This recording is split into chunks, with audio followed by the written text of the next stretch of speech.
السلام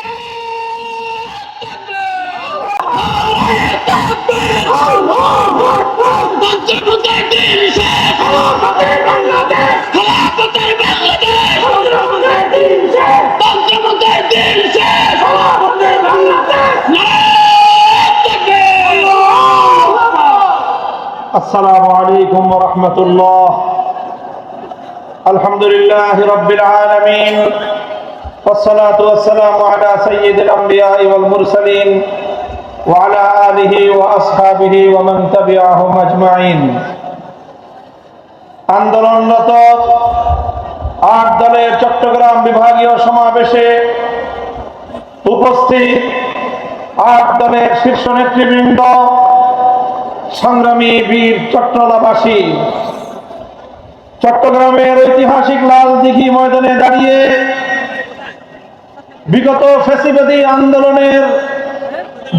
ফ্যাসিবাদ বিরোধী আন্দোলনের অন্যতম মহানায়ক হেফাজতে ইসলাম বাংলাদেশের আমির মরহুম আল্লামা শাহ আহমদ শফি, মজলুম আমির হেফাজত শহীদ ইসলাম আল্লামা জুনায়েদ বাবুনগরী রহমতুল্লাহ আলাইহির প্রতি শ্রদ্ধা এবং তাদের রূহের মাগফিরাত কামনা করে আজকের এই চট্টগ্রামের ঐতিহাসিক লাল দিঘি ময়দানের জনসমুদ্রকে লক্ষ্য করে আমরা পরিষ্কার বার্তা দিতে চাই।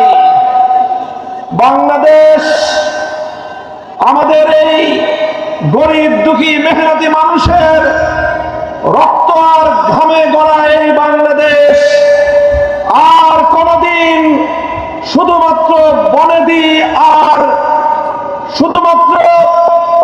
বনেদি এবং বড়লোকদের বাংলাদেশে আর থাকবে না ইনশাআল্লাহ।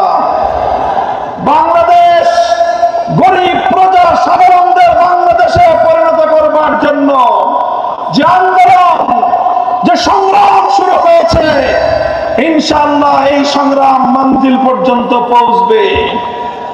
আমরা পরিষ্কার ভাষায় বলেছি, বড় বড় রাজনৈতিক দলগুলোর পক্ষ থেকে অনেক অফার দেওয়া হয়েছে। ছোট ছোট রাজনৈতিক দলগুলোকে বিভিন্ন আসন সমঝোতার অফার দেওয়া হয়েছে। আমাদের পরিষ্কার বক্তব্য, শুধুমাত্র জমিদারদের অংশীদার সাধারণ মানুষের লভ্যাংশের ভিত্তিতে আর বাংলাদেশ চলবে না। আমরা বাংলাদেশে আমাদের অধিকার চাই, মালিকানা কায়েম করতে চাই। গরিব মেহনতি মানুষ, আমরা তোমাদেরকে ইসলামের বার্তা পৌঁছে দিতে চাই। ইসলাম যে বৈষম্যহীন সমাজ ব্যবস্থা উপহার দিয়েছে, বিশেষ করে অর্থনীতির ক্ষেত্রে ইসলাম যে সুষম বন্টনের অর্থ ব্যবস্থা উপহার দিয়েছে, কাইলা ইয়াকুনা দুলাতাম বাইনাল আগনিয়াই মিনকুম, একটি শ্রেণী বিশেষের কাছে রাষ্ট্রের যাবতীয় সম্পদ কুক্ষিগত হবে, সেই বিজাতীয় পুঁজিবাদী অর্থ ব্যবস্থার কবর তৈরি করে সেই ধ্বংসস্তূপের উপর আল্লাহর কোরআনের অর্থ ব্যবস্থা বাস্তবায়ন করা হবে ইনশাআল্লাহ। আমাদেরকে বিগত দিনগুলোতে শুধু উন্নয়নের গল্প শোনানো হয়েছে। উন্নয়নের গল্পের একটা দৃষ্টান্ত আমরা দিয়ে থাকি। কেমন উন্নয়ন? বলে যে বাংলাদেশের আয় বেড়ে গেছে। কিভাবে আয় বাড়লো? বলে যে মাথা পিছু আয় বেড়েছে, পার ক্যাপিটা ইনকাম। 2025-24-25 অর্থ বছরে বাংলাদেশের মানুষের মাথা পিছু আয় হলো $2,820। আমাদের বাংলাদেশি মুদ্রায় 3,40,000 টাকা প্রতি মাসে বাংলাদেশের মানুষের গড় আয়। আমি এই বিশাল জনসমুদ্রকে জিজ্ঞাসা করতে চাই, আপনারা কয়জন প্রতি মাসে 3,40,000 টাকা আয় করেন? তাহলে কারা আয় করে 3,40,000 করে? সংগ্রামী সাথী ও বন্ধুগণ, ব্যাপারটা হলো এরকম, একজনে খাল পার হতে গিয়েছে, জিজ্ঞাসা করেছে গরিব একজন কৃষককে, খালে কি আমার ঠাই হবে? গরিব বলে যে না, খালে ঠাই হবে না, এই খালের মধ্যখানে 5 হাত পানি। বলে যে তোমার এই হিসাব দিয়ে চলবে না, উন্নত হিসাব লাগবে, অর্থনৈতিক ক্যালকুলেশনের হিসাব লাগবে। কি হিসাব? বলে যে মাঠে এই খালের মধ্যখানে কয় হাত পানি? 5 হাত পানি। ওই পারে কয় হাত পানি? 1 হাত পানি। এই পারে কয় হাত পানি? 1 হাত পানি। এবার তিনটাকে যোগ দাও, 5 যোগ 3 যোগ 5 যোগ 1 যোগ 1 হলো 7। 3 জায়গা থেকে স্যাম্পল নিয়েছো, এবার 7কে 3 দিয়ে ভাগ দাও, গড় পানি দাঁড়ালো 2.25 হাত। বলে যে অর্থনীতির হিসাব বলে যে খালে গড় পানি আছে 2.25 হাত, সুতরাং 2.25 হাত পানি যেহেতু গড়ে আছে, এই খাল পার হওয়া সম্ভব। আমি আপনাদেরকে জিজ্ঞাসা করতে চাই, এই গড় হিসাব করে যদি কেউ খাল পার হতে যায়, 5 হাত পানিতে তার ঠাই হবে? ওই 5 হাত পানিতে গিয়ে সে নিশ্চিত ডুবে মরবে। আমাদেরকে উন্নয়নের গল্প শোনায়, বাংলাদেশ থেকে লক্ষ লক্ষ কোটি টাকা দুর্নীতি করে দুর্নীতিবাজদের আকাশ চুম্বি আয়, সাধারণ মানুষের নাভিশ্বাস উঠা, দারিদ্র সীমার নিচে বসবাস করা সেই জনতার আয়ের সঙ্গে গড় হিসাব করে পার ক্যাপিটা ইনকাম দিয়ে, মাথা পিছু আয় দিয়ে বাংলার মানুষকে বারবার ধোঁকা দেওয়া হয়েছে, প্রতারণা করা হয়েছে। এবার ইসলামী দলগুলো ঐক্যবদ্ধ আন্দোলনের মধ্য দিয়ে গোটা বাংলার তৌহিদি জনতা জেগে উঠেছে। ভারতবাদীর রাজনীতি আর বাংলা মাটিতে চলবে না। এবার বাংলার জমিন এদেশের সাধারণ মানুষের বিজয়ের মধ্য দিয়ে আল কোরআনের শাসন কায়েম হবে ইনশাআল্লাহ।